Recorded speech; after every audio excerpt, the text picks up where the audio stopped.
America और Iran के बीच लगातार परमाणु कार्यक्रम को लेकर तनाव फिर से बहुत ज्यादा बढ़ गया है। पहला कैरियर जो है पहले से ही वहां मौजूद है। वहीं अमेरिकी रक्षा मंत्रालय यानी कि पेंटागन ने दूसरा कैरियर स्ट्राइक ग्रुप तैनात करने को कहा है। अगर बातचीत फेल हुई तो हमला संभव है। दूसरे एयरक्राफ्ट कैरियर स्ट्राइक ग्रुप को मिडिल ईस्ट यानी कि मध्य पूर्व में भेजने की तैयारी करने को भी कह दिया गया है। यह कदम ईरान पर संभावित हमले की तैयारी के रूप में देखा जा रहा है। राष्ट्रपति डोनाल्ड ट्रंप ईरान को एक नए परमाणु समझौते के लिए मजबूर करना चाहते हैं। वहीं दूसरे कैरियर ग्रुप में एक बड़ा विमान वाहक जहाज यानी कि एयरक्राफ्ट कैरियर, कई विध्वंसक जहाज यानी कि डिस्ट्रॉयर और लड़ाकू विमान शामिल होते हैं। अभी तक तैनाती का आखिरी आदेश फिलहाल नहीं दिया गया है, लेकिन ये कुछ घंटों में आ सकता है। ये दूसरा कैरियर शायद यूएसएस जॉर्ज एच.डब्ल्यू. बुश हो सकता है, जो अभी अमेरिका के पूर्वी तट पर ट्रेनिंग कर रहा है। और आपको बता दूं कि हम समझेंगे कि आखिर जिस तरीके से जो है ये तैयारी की जा रही है, लगभग 1 साल बाद पहली बार इस क्षेत्र में 2 अमेरिकी विमान वाहक जहाज एक साथ मौजूद होंगे और ये सब ईरान के परमाणु कार्यक्रम पर दबाव बनाने और बातचीत से समझौता करवाने की कहीं ना कहीं जो है वो रणनीति मानी जा रही है। सर, आपसे समझना चाहूंगी कि 2 अमेरिकी एयरक्राफ्ट कैरियर जैसे कि यूएसएस अब्राहम लिंकन और यूएसएस जॉर्ज एच.डब्ल्यू. बुश की एक साथ मिडिल ईस्ट में मौजूदगी से अमेरिका की सैन्य क्षमता में कितना जो है वास्तविक फर्क पड़ेगा, और क्या ये ईरान के परमाणु ठिकानों पर सस्टेन्ड यानी कि लंबे समय तक चलने की जो है के लिए जो पर्याप्त है वो हो पाएगा? देखिए, निश्चित रूप से अगर अमेरिका ने ठान लिया, डोनाल्ड ट्रंप ने कर लिया कि हमला करना है और जिस ढंग से एयरक्राफ्ट कैरियर जो है वो भेज रहे हैं, तो वो लंबे समय तक चल सकता है। और ऐसा है कि अगर 5-7 दिन 10 दिन भी अगर ये दोनों एयरक्राफ्ट कैरियर वहां पे बम्बार्डिंग करने में सफल रहते हैं चीजों को, तो बाकी तो एयरक्राफ्ट कैरियर घूम जाएंगे, क्योंकि खाड़ी के देशों में भी अमेरिका के जो हैं वो बहुत सारे सैन्य अड्डे हैं। वैसे ओमान में भी है, कतर में भी है, सऊदी अरब में भी है। सऊदी अरब, कतर में तो बहुत बड़े बड़े अड्डे हैं अमेरिका के। लेकिन समस्या यह है कि जो खाड़ी के देश हैं उन्होंने मना कर दिया है कि भाई हमारे हवाई अड्डे जो है, हमारे यहाँ हवाई अड्डे हैं, उनका उपयोग आप ईरान के लिए नहीं करेंगे। लेकिन मुझे जो लगता है, जो मैं समझ पा रहा हूँ, ये एक दबाव बनाने की रणनीति है। जो परमाणु ठिकाने हैं ईरान में, वहां पहले ही बम्बार्डिंग कर चुके हैं। अब जो ट्रंप ने ही घोषणा की थी कि जब B-2 बॉम्बर से उन्होंने गिराया था, ध्वस्त किया और अंदर पेनिट्रेट करके ध्वस्त किया था, कि उन्होंने कहा था कि जो हम उसके परमाणु परिसंस्करण जो षड्यंत्र हैं जो वो सब हम नष्ट कर चुके हैं। यानी कि जो यूरेनियम इनरिचमेंट का जो उनका पूरा फैसिलिटी था वो हमने ध्वस्त कर दिया है, अब वो नहीं बना पाएगा।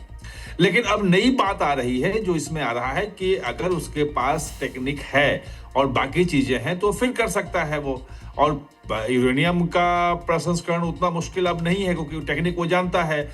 रूस भी उसकी मदद कर रहा है। तो अब डोनाल्ड ट्रंप ये चाह रहे हैं कि किसी भी कीमत पे, किसी भी तरीके से ईरान जो है वो परमाणु समझौता कर ले, जिसमें ये हो कि वो कभी परमाणु बम विकसित नहीं करेगा। जो अंतर्राष्ट्रीय निगरानी के लिए सब अपने जो परमाणु के जो सिविलियन यूज के लिए जो हो रहे यूरेनियम का जो एनरिचमेंट कर रहा है फैसिलिटी, उसको खोल दे, उसको देखने दे। अब समस्या ये हो गई है उसमें कि ईरान इसके लिए बिल्कुल तैयार नहीं दिख रहा है। अभी जो पिछले दिनों ईरान में आपने देखा था कि बहुत ज्यादा जो आंतरिक जो है वो विरोध प्रदर्शन हो रहा था, हिंसक हो रहा था, और उसमें 5,000 से ज्यादा लोग मारे गए और उन सबको कुचला गया। अभी भी उन पे कार्रवाई हो रही है।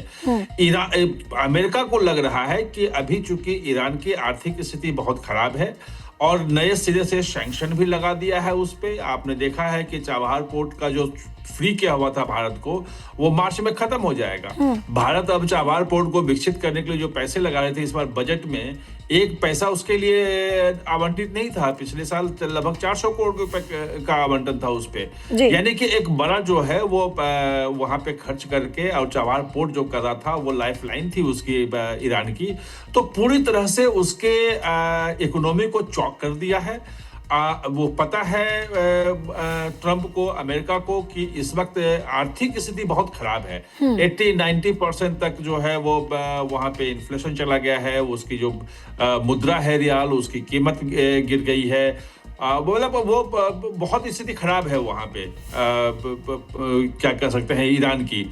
और ऐसे में अगर हम सैन्य दबाव डालेंगे, हमले की बात करेंगे, तो कहीं ना कहीं से ईरान जो है वो तैयार हो जाएगा और वो समझौता कर लेगा। सर, क्योंकि दोनों के बीच ऐसा नहीं है। बातचीत तो लगातार चल रही थी। हालांकि एक तरफ अगर ईरान को देखें तो वो भी झुकने को तैयार नहीं था। अमेरिका के राष्ट्रपति डोनाल्ड ट्रंप भी बार बार ये कह रहे थे कि अगर ईरान नहीं मानेगा तो हम जो है हमला करेंगे। और वही हम देख भी रहे हैं कि दूसरा युद्धपोत दूसरी तरीके से दबाव बनाया जा रहा है। क्या मतलब, आखिर क्या डोनाल्ड ट्रंप क्या चाह रहे हैं? नहीं, देखिए, अभी भी जब ये तमाम जो एयरक्राफ्ट कैरियर्स जो हैं जब घूम रहे हैं, मूव कर रहे हैं और धमकी दे रहे हैं, उस बीच में भी कतर में बातचीत चल रही है। वो ऐसा नहीं कि बातचीत नहीं चल रही है, उनके बीच में बाकायदा बातचीत चल रही है। उसमें जो शर्तें रख रहा है अमेरिका, वो ईरान उन शर्तों पे बात मानने को तैयार नहीं है, समझौता करने को तैयार नहीं है। अब डोनाल्ड ट्रंप कह रहे हैं कि मेरी शर्तों पे आप मानो, नहीं तो हम हमला कर देंगे।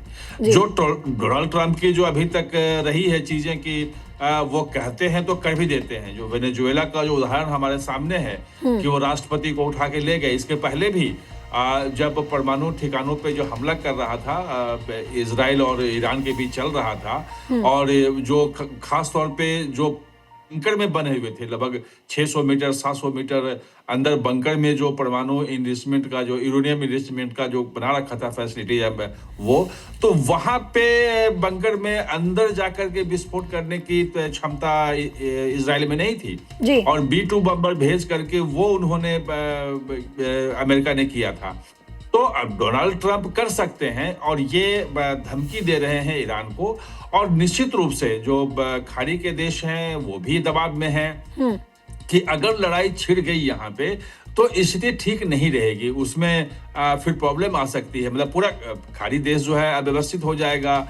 पहले से ही जो खाड़ी देशों की स्थिति उतनी अच्छी नहीं है, क्योंकि आप देखेंगे पूरा का पूरा खाड़ी देश जो है वो तेल पे निर्भर करता था। चाहे आप सऊदी अरब देख लें, चाहे जितना भी देख लें। और पिछले दिनों में जो 1-1.5 साल से जो तेल की कीमतें नीचे गिरी हैं और वो $60 प्रति बैरल तक आ गया है, तो वो बहुत लंबे समय तक अब सस्टेन करने की स्थिति में नहीं है। लोग कहते हैं कि भाई खाड़ी के देशों में अगर वो देश चाहते हैं कि कमाई करें तो $80 का होना चाहिए जो उनका निकालने का खर्च आता है उसमें, लेकिन नीचे चल रहा है। तो खाड़ी का देश कोई नहीं चाह रहा है कि इस वक्त लड़ाई हो। जो मेरी समझ कह रही है, जो अभी इंटरनेशनल सिचुएशन जो है उसमें, कि अमेरिका अपर हैंड में है, अमेरिका कुछ भी कर सकता है, कोई उसको चुनौती देने वाला नहीं है।